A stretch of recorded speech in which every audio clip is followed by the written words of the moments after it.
അറക്കൽ ബീവി ഭാഗം 28. പിറ്റേന്ന് രാവിലെ തന്നെ സനു കോളേജിലേക്ക് തിരിച്ചുപോയി. എന്തു തന്നെ ജീവിതത്തിൽ സംഭവിച്ചാലും ഇനി മുൻപ് ചിന്തിച്ചതുപോലെ ചിന്തിക്കില്ല എന്ന് സനുവിനെ കൊണ്ട് പോകുന്നതിന് മുൻപ് അവൻ പ്രതിജ്ഞ ചെയ്യിപ്പിച്ചിരുന്നു. മുന്നോട്ട് എന്തിനും ഏതിനും കട്ടക്ക് കൂടെ നിൽക്കുമെന്ന് അവൾക്കവൻ വാക്കുകൊടുത്തു. അറക്കൽ വീട്ടിലുള്ളവർ കഴിഞ്ഞ ദിവസങ്ങളിൽ മെസ്സേജ് അയക്കുകയും വിളിക്കുകയും ഒക്കെ ചെയ്തിരുന്നു. രണ്ടുപേരുടെയും സിറ്റുവേഷൻ മോശമായതുകൊണ്ട് രണ്ടാളും മറുപടി കൊടുത്തിരുന്നില്ല. കോളേജിലേക്കുള്ള യാത്രയിലാണ് കുറേ ദിവസത്തിന് ശേഷം സനു ഫോൺ എടുക്കുന്നത്. അപ്പോൾ അവൾ എല്ലാവർക്കും മറുപടി കൊടുത്തു. ആ ചാറ്റിങ്ങിലൂടെ അമൻ്റെ സഹോദരിമാരോട് അവൾ നന്നായി അടുത്തു. അങ്ങനെ അന്നു മുതൽ സനുവിനും അമനും പുതിയൊരു പ്രണയകാലമായിരുന്നു. ആദ്യമൊക്കെ അവൻ ഇങ്ങോട്ട് വിളിക്കുകയും മെസ്സേജ് അയക്കുകയും ചെയ്യണമായിരുന്നു. അല്ലാതെ അവൾക്ക് ചെറിയൊരു മടിയുണ്ടായിരുന്നു. ഇപ്പോൾ അവൻ്റെ പ്രണയം ഹൃദയം കൊണ്ട് അറിഞ്ഞതുകൊണ്ട് അവൾ ഒരു മിനിറ്റ് ഒഴിവ് കിട്ടിയാൽ അങ്ങോട്ട് വിളിക്കും, അതും വീഡിയോ കോൾ. അവൾക്ക് വലിയ മടിയായിരുന്നു മുൻപ് വീഡിയോക്ക് മുമ്പിൽ വരാൻ. അവൻ നിർബന്ധിച്ചാൽ പോലും അവൾ വരാറില്ലായിരുന്നു. ചമ്മലില്ലാതെ പെണ്ണ് മുന്നിൽ വന്നു തുടങ്ങിയപ്പോൾ അവളുടെ പ്രണയം മറ്റൊരു തരത്തിൽ കുതിച്ചൊഴുകുകയാണ്. കാറ്റും കോളും കെട്ടടങ്ങിയ ശാന്തമായ നീരുറവ പോലെ. അതിനിടയ്ക്ക് സമതും അമനും കൂടി റാബിയയുടെ കുടുംബത്തിനെക്കുറിച്ച് രഹസ്യമായി അന്വേഷിക്കുന്നുണ്ട്. ആദ്യം അവിടുത്തെ പള്ളി കമ്മിറ്റിയുമായി അന്വേഷിച്ചു. 20 വർഷമായല്ലോ അവിടെ നിന്ന് പോന്നിട്ട്. അവിടുത്തെ അവസ്ഥ ഒന്നും തന്നെ അറിയില്ലല്ലോ. അവർ അന്വേഷിച്ചിട്ട് വിവരം തരാം എന്ന് പറഞ്ഞിരുന്നു. അങ്ങനെ ദിവസങ്ങൾ കടന്നുപോയി. കുറച്ചു ദിവസങ്ങൾക്ക് ശേഷം സമദിൻ്റെ ഫോണിലേക്ക് റാബിയയുടെ നാടായ മണ്ണാർക്കാടുള്ള പള്ളി കമ്മിറ്റി അംഗം വിളിച്ചു. അന്നേരം ഓഫീസിൽ വർക്ക് ചെയ്യുകയായിരുന്നു സമദ്. കുറച്ചു മാസങ്ങൾക്ക് മുൻപ് അവിടെ വന്ന ഒരു ലുക്കൗട്ട് നോട്ടീസ് അവർ പറയപ്പെട്ട അഡ്രസ്സിൽ നിന്ന് പുറത്തേക്ക് അയച്ചിരുന്നതായി അയാൾ അറിയിച്ചു. പിന്നീട് അതിനെക്കുറിച്ച് വലിയ അറിവൊന്നുമില്ലായിരുന്നു എന്നും അവർ പറഞ്ഞു. അങ്ങനെ ഒരു ലുക്കൗട്ട് നോട്ടീസിനെ കുറിച്ച് കേട്ടപ്പോൾ തന്നെ അതൊന്ന് തൻ്റെ നമ്പറിലേക്ക് വാട്സപ്പ് ചെയ്യാൻ സമദ് ആവശ്യപ്പെട്ടു. അയാൾ അത് സംഘടിപ്പിച്ച് അയക്കാമെന്ന് വാക്ക് പറഞ്ഞ് ഫോൺ വെച്ചു. അവിടുത്തെ ഫുൾ ഡീറ്റെയിൽസ് അറിയാതെ അമനോടും റാബിയോടും ഒന്നും പറയണ്ട എന്ന് അയാൾ ഉറപ്പിച്ചു. സമദ് വീണ്ടും തൻ്റെ വർക്കിലേക്ക് തിരിഞ്ഞു. 1-2 മണിക്കൂറിന് ശേഷം ഫോണിലേക്ക് വന്ന കോൾ വീണ്ടും ആ ചിന്തയിലേക്ക് അയാളെ കൊണ്ടുപോയി. വാട്സപ്പിൽ അയച്ചത് നോക്കാൻ പറഞ്ഞുകൊണ്ട് ആ കോൾ കട്ടായി. ആകാംക്ഷയോടെ സമദ് വാട്സപ്പ് ഓൺ ചെയ്ത് നോക്കി. ഒരു ലുക്കൗട്ട് നോട്ടീസ്. അതിൽ ഒരു ഫോട്ടോയാണ്.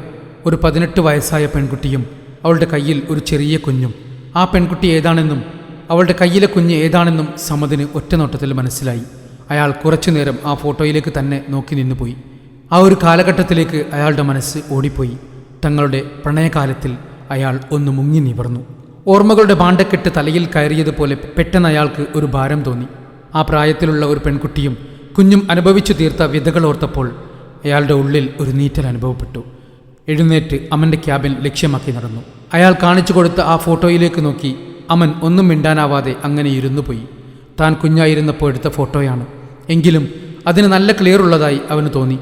ആ ലുക്കൗട്ട് നോട്ടീസിൻ്റെ താഴെ വിവരമറിയിക്കാൻ വേണ്ടി 2 നമ്പർ കൊടുത്തിരുന്നു. അത് അവിടുത്തെ സ്ഥലം പോലീസ് സ്റ്റേഷനിലെ നമ്പറും കമ്മിറ്റിയുടെ നമ്പറുമായിരുന്നു. വേഗം തന്നെ അതിലെ ഒരു നമ്പറിലേക്ക് സമദ് കോൾ ചെയ്തു. പോലീസ് സ്റ്റേഷനിലെ നമ്പറിലാണ് ആദ്യം വിളിച്ചത്. അവിടുത്തെ സ്ഥലം SI തന്നെയാണ് ഫോൺ എടുത്തതും. അത് കാര്യങ്ങൾ എളുപ്പമാക്കി. സമദ് എല്ലാ കാര്യങ്ങളും അയാളെ ധരിപ്പിച്ചു. വിവരങ്ങളെല്ലാം മനസ്സിലാക്കിയ SI അടുത്ത ദിവസം തന്നെ അങ്ങോട്ട് വരാൻ പറഞ്ഞുകൊണ്ട് കോൾ അവസാനിപ്പിച്ചു. സമദും അമനും ഒന്നും മിണ്ടാതെ കുറച്ചുനേരം പരസ്പരം നോക്കി നിന്നു. മോനെ, പോവണ്ടേ? എന്നാണ് നമ്മൾ അവിടേക്ക് പോകുന്നത്? അതേ ഉപ്പ, വേഗം തന്നെ പോവണം. നമുക്ക് 3 പേർക്കും ഒരുപോലെ അവകാശപ്പെട്ടതാണ് ആ തറവാട്. അത് നമ്മുടെ കുടുംബമില്ലാതാക്കിയവർക്ക് തന്നെ കിട്ടാൻ ഞാൻ ഒരിക്കലും അനുവദിക്കില്ല. റാബിയോട് വിവരങ്ങൾ വീട്ടിലെത്തിയിട്ട് പറയാം, അല്ലേടാ? അതെ, അതുമതി. സനു ഉള്ള ദിവസം പോകാം നമുക്ക്. അവൾക്കും ഉമ്മയുടെ വീട് കാണാൻ ആഗ്രഹമുണ്ട്. ഇടയ്ക്കിടയ്ക്ക് പറയാറുണ്ട്. അതൊക്കെ നമുക്ക് സെറ്റാക്കാം. അവരുടെ ഉള്ളിൽ പല സംഭവങ്ങളും മിന്നി മാഞ്ഞുകൊണ്ടിരുന്നു. വിവരങ്ങൾ റാബിയ അറിഞ്ഞപ്പോൾ തന്നെ അവൾക്ക് കണ്ണുകൾ നിറഞ്ഞു. ഒരുപാട് ആഗ്രഹിച്ചതാണ് തറവാട്ടിലേക്ക് പോവാൻ. പക്ഷേ ഇത്രയും പെട്ടെന്ന് അത് സാധിക്കുമെന്ന് കരുതിയതേയില്ല. ആ വീട് കാണുമ്പോൾ എന്തായിരിക്കും ഉമ്മയുടെ റിയാക്ഷൻ? എനിക്കെന്തോ സങ്കടം തോന്നുന്നു. രാത്രി വിളിച്ചപ്പോൾ സനവിനോട് അമൻ കാര്യങ്ങളൊക്കെ പറഞ്ഞിരുന്നു. അപ്പോൾ അവളുടെ ചോദ്യം കേട്ട് അമനും ഒരു നിമിഷം വല്ലാതെ ആയിപ്പോയി. ഉപ്പയുണ്ടായിട്ടും ഉമ്മയുടെ തറവാടുണ്ടായിട്ടും അനാഥരെപ്പോലെ പല പല സ്ഥലങ്ങളിൽ കഴിഞ്ഞുപോയ തൻ്റെ ബാല്യത്തെക്കുറിച്ച് അമനും ഓർത്തുപോയി. സനവും താനും തുല്യ ദുഃഖിതർ തന്നെയാണ്. അറിയില്ല മോളെ, എനിക്ക് തന്നെ ഉള്ളിലുള്ള ഇമോഷൻസ് പറഞ്ഞറിയിക്കാൻ പറ്റാത്തതാണ്. അറക്കൽ തറവാട്ടിൽ പോയപ്പോൾ എനിക്ക് വല്ലാതെ മാനസികമായി ബുദ്ധിമുട്ടുകൾ ഒന്നും തോന്നിയിട്ടില്ല. പക്ഷേ ഇവിടെ പോകുമ്പോൾ എൻ്റെ ഉമ്മയുടെ ഘാതകരെ കാണാം. ഞങ്ങൾക്ക് തണലായി നിന്നവർ ചേതനയേറ്റ് കിടന്ന വീടല്ലേ അത്? എല്ലാം പടച്ചവൻ്റെ വിധി തന്നെ. എങ്കിലും അവിടേക്ക് പോകുമ്പോൾ വല്ലാത്തൊരു മാനസികാവസ്ഥയിൽ തന്നെയായിരിക്കും ഞങ്ങൾ രണ്ടുപേരും. ഉപ്പാക്കും നല്ല ഓർമ്മകൾ സമ്മാനിച്ച ഇടമാണ് ഉമ്മയുടെ തറവാട്. ഉപ്പാക്കും നല്ല സങ്കടമുണ്ടാവും. അവൻ പറഞ്ഞു നിർത്തിയപ്പോൾ അവൻ്റെ കണ്ണുകൾ നിറഞ്ഞു. അവൻ്റെ സങ്കടം നിറഞ്ഞ മുഖം ഫോണിൻ്റെ സ്ക്രീനിൽ തെളിഞ്ഞപ്പോൾ അത് കണ്ട സനുവിനും സങ്കടമായി.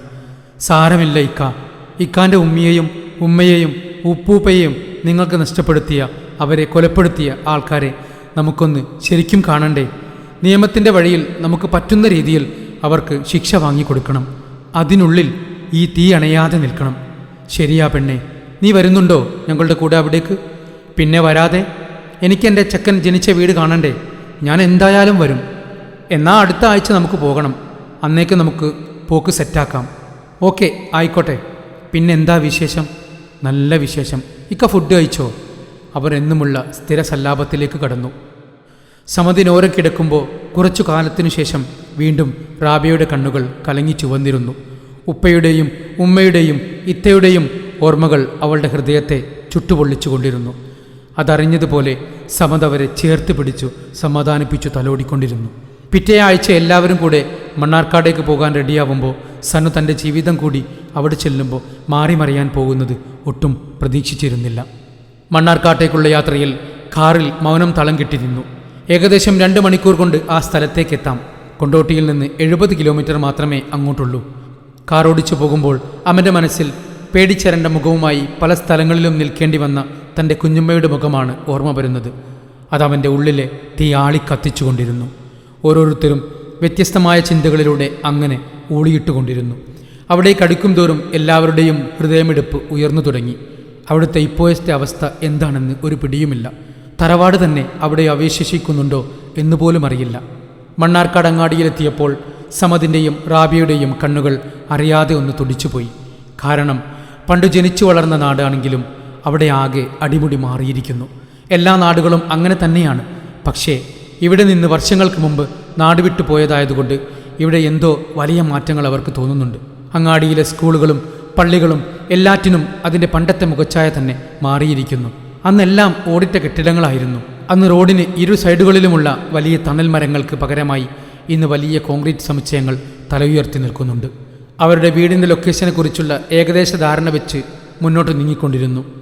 അവിടെയുള്ള സ്കൂളിൻ്റെ അരികിലൂടെ റോഡിലൂടെ പോയാലാണ് വീട്ടിലേക്കെത്തുക എന്നുള്ള ചെറിയ ഒരു ഓർമ്മയിൽ റാബിയും സമതും അവന് വഴികാട്ടിയായി. ആ വഴിയിലൂടെ കാർ കടന്നു പോകുമ്പോൾ പെട്ടെന്ന് മുന്നിലേക്കുള്ള ഒരു വീട്ടിലേക്ക് റാബിയെ ചൂണ്ടിക്കാണിച്ചുകൊണ്ട് പറഞ്ഞു, അതാ മോനെ, അതാണ് നമ്മുടെ വീട്. ഗദ്ഗദത്തോടെയുള്ള റാബിയുടെ വാക്കുകൾ കേട്ട് അവൻ്റെ കാലുകൾ അറിയാതെ ബ്രേക്കിലമർന്നു. അവൻ മുന്നോട്ട് നോക്കിയപ്പോൾ കുറച്ചു പഴയ കെട്ടിടമാണെങ്കിലും തല ഉയർത്തി നിൽക്കുന്ന ഇരുനില വീട് കണ്ടു. പണ്ടത്തെ ടെറസിട്ട വീടാണ്. ആ വീട് കണ്ടപ്പോൾ സമതും അത് തന്നെയാണ് വീടെന്ന് സ്ഥിരീകരിച്ചു. അങ്ങനെ വണ്ടി അവൻ ആ വീടിൻ്റെ മുറ്റത്തേക്ക് കയറ്റി നിർത്തി. കാറിൽ നിന്നിറങ്ങാതെ തന്നെ അവർ ആ വീടിനെ ആകെ ഒന്ന് വീക്ഷിച്ചു. ആൾതാമസമുള്ളതുപോലെ തോന്നുന്നുണ്ട്. പെയിൻറ് മങ്ങി ആകെ വൃത്തികേടായ ചുമരുകളാണ്. എങ്കിലും അവിടെ മുന്നിലൊന്നും മാറാലയും പൊടിയും കെട്ടി നിൽക്കുന്നില്ല. അപ്പോഴാണ് അന്ന് പറഞ്ഞ പോലീസിനെ ഇൻഫോം ചെയ്യാം സമതിന് ഓർമ്മ വന്നത്. ആ നമ്പറിൽ വിളിച്ച് അവർ വന്ന കാര്യം പറഞ്ഞ ശേഷം അവരുടെ സമ്മതത്തോടെ കാറിൻ്റെ ഡോർ തുറന്ന് പുറത്തേക്കിറങ്ങി. സമത് പോയി അവിടുത്തെ കോളിംഗ് ബെൽ അടിച്ചു. ആദ്യമൊന്നും ആരും പുറത്തേക്ക് വന്നില്ല. പിന്നീട് ഒരു വട്ടം കൂടി ബെൽ അടിച്ചതിനു ശേഷമാണ് ആരോ വന്ന് വാതിൽ തുറന്നത്. പ്രയാസത്തോടെ നടന്നു വന്ന ആൾക്ക് സമതിനെ കണ്ടപ്പോൾ ഒരു ഞെട്ടലുണ്ടായി. അയാൾ അനങ്ങാനാവാതെ അവിടെ തന്നെ തറഞ്ഞു നിന്നു. സമത് അയാളുടെ മുഖത്തേക്ക് തന്നെ ഒന്ന് സൂക്ഷിച്ചു നോക്കി. താടി രോമങ്ങൾ നിറഞ്ഞ മുഖം, കണ്ണുകൾ കുഴിയിലേക്കിറങ്ങിയ ആ രൂപത്തെ സമത് ഓർമ്മയിലെ അറയിലേക്ക് കൊണ്ടുപോയി. ഷഹ്സാദ്. സമതിൻ്റെ ചുണ്ടുകൾ അറിയാതെ മൊഴിഞ്ഞു. പണ്ട് കാണാൻ അതിസുന്ദരനായ ഒരു യുവാവായിരുന്നു. ഇപ്പോൾ ആകെ വിരൂപമായ രൂപത്തിൽ മുന്നിൽ വന്നു നിൽക്കുന്നത് അയാളാണെന്ന് സമതിന് പെട്ടെന്ന് വിശ്വാസം വന്നില്ല. അയാൾ ദയനീയമായൊരു നോട്ടത്തോടെ സമതിൻ്റെ മുന്നിൽ അങ്ങനെ നിന്നു. സമതിൻ്റെ പിന്നാലെ അങ്ങോട്ട് കയറി വന്ന റാബിയയെയും അയാൾ കണ്ടു. അപ്പോൾ ആ കണ്ണിലെ ഞെട്ടൽ പൂർണ്ണമായി തെളിഞ്ഞു. അയാൾ വീണുപോകാതിരിക്കാൻ ചുമരിലേക്ക് അള്ളിപ്പിടിച്ചു നിന്നുപോയി. എന്താണ് ഷഹ്സാദ്, ഞങ്ങൾ മനസ്സിലായില്ലേ? സമത് ചോദിച്ചു. അതിന് മറുപടി പറയാനാവാതെ അയാളുടെ കണ്ണുകൾ നിറഞ്ഞു. അവർക്ക് മുന്നിൽ അയാൾ കൈകൂപ്പി നിന്നു.